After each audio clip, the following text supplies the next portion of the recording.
Wow! ఇంత సింపుల్‌గా lining blouse కుట్టుకోవడం ఇంత ఈజీనా? యెస్. నేనిప్పుడు చూపించే టిప్ తోటి మీరు సేమ్ ఇంప్లిమెంట్ చేయండి. చాలా ఈజీగా స్టిచ్ చేసేసుకోవచ్చు. Everyone welcome back to my channel Sandy creations. సింపుల్గా బ్లౌజ్ ఎలా కట్ చేసుకోవాలి అండ్ స్టిచ్చింగ్కి సింపుల్గా ఎలా అయిపోవాలి అనేది నేను చాలా సింపుల్ టిప్స్ చూపిస్తాను. మొత్తం వీడియో చూడండి, మీకే అర్థమైపోతుంది. ఫస్ట్లీ నేను వచ్చేసి ఈ లైనింగ్ని ఎలా కట్ చేశాను అనే మీ డౌట్ కదా. నార్మల్గా అమెజాన్స్లో, ఫ్లిప్కార్ట్స్లో మన సైజెస్ని బట్టి షేప్స్ అన్నీ దొరికేస్తాయి. ఆ కార్డ్బోర్డ్స్ అన్నీ బుక్ చేసేసుకోండి. బుక్ చేసుకున్న తర్వాత లైనింగ్ పైన పెట్టేసుకొని నీట్గా కట్ చేసుకోండి.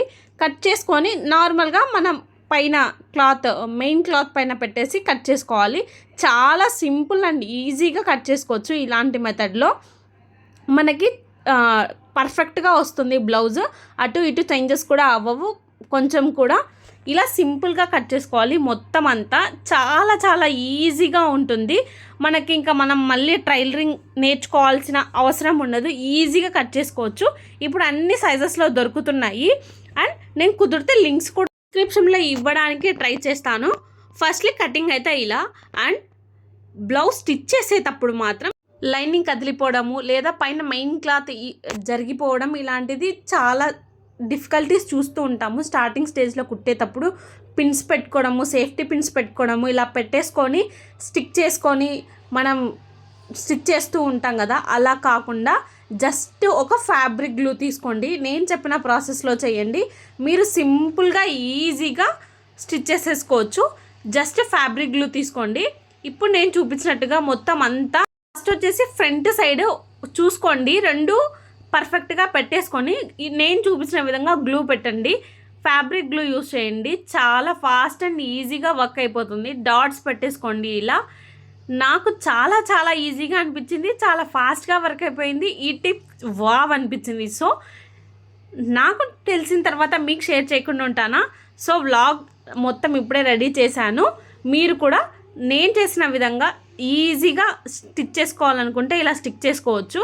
ఫస్ట్ మాత్రం సైడ్స్ అనేది పర్ఫెక్ట్గా పెట్టుకోవాలి.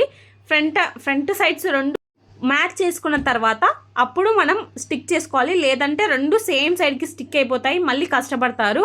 ఎందుకంటే ఒకసారి ఎక్స్పీరియన్స్ అయింది నాకు. సో నేను చెప్తున్నాను. తర్వాత మొత్తం అంతా స్టిక్ చేసేసుకోవాలి నీట్గా. ఫస్ట్ నెక్ సైడ్కి స్టిక్ చేసుకోండి. ఎక్కడ కొంచెం కూడా చిక్కు రాకుండా, లూజ్ అవ్వకుండా బాగా ఫిట్ అయిపోతాయి, కదలవు. ఇంకా ఈజీగా మనం బ్లౌజ్ అనేది స్టిక్ చేసుకోవచ్చు. ఇప్పుడు బ్యాక్ సైడ్ కూడా మొత్తం అంతటిని ఇప్పుడు నేను చూపించినట్టుగానే కార్నర్స్ నుంచి స్టార్ట్ చేయండి. గ్లూ అంతా పెట్టేసుకోండి. ఎంత ఈజీగా అయిపోతుందంటే అంత ఈజీగా అయిపోతుంది మీకు బ్లౌజ్ స్టిచ్చింగ్ అనేది. ఈ టిప్ని ట్రై చేయండి, మీరు కూడా వావ్ అనుకుంటారు. అంత ఈజీగా స్టిచ్ చేసుకోవచ్చు బిగినర్స్ కూడా. ఎందుకంటే స్టిచ్చింగ్ చేయడం అనేది ఫస్ట్ మెయిన్ ప్రాబ్లం ఎక్కడ వస్తుందంటే మనం కటింగ్లో ఇంకా డిఫరెన్స్ వస్తే ఇంకా ఎంత మంచిగా స్టిచ్ చేసినా కూడా ప్రాబ్లమే, బ్లౌజ్ అనేది స్టిక్ అవ్వదు.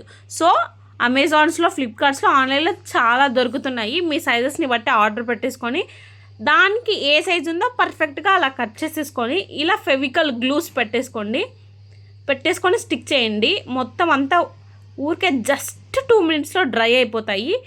మీకు ఈ టిప్ ఎలా అనిపించిందో ఒకసారి కమెంట్ సెక్షన్లో కమెంట్ చేయండి. మీకు గిన నచ్చితే మీ ఫ్రెండ్స్ అండ్ ఫ్యామిలీస్కి ఖచ్చితంగా షేర్ చేయండి. కమెంట్ సెక్షన్లో మీ ఒపీనియన్ మాత్రం షేర్ చేయడం అస్సలు మర్చిపోకండి. Please do like, share and subscribe to my channel. నా ఛానల్ చాలా మానిటైజేషన్కి దగ్గరగా ఉంది. ఈ టైంలో నాకు మీ సపోర్ట్ చాలా కావాలి. ప్లీజ్ మీ ఫ్రెండ్స్ అండ్ ఫ్యామిలీకి షేర్ చేయండి.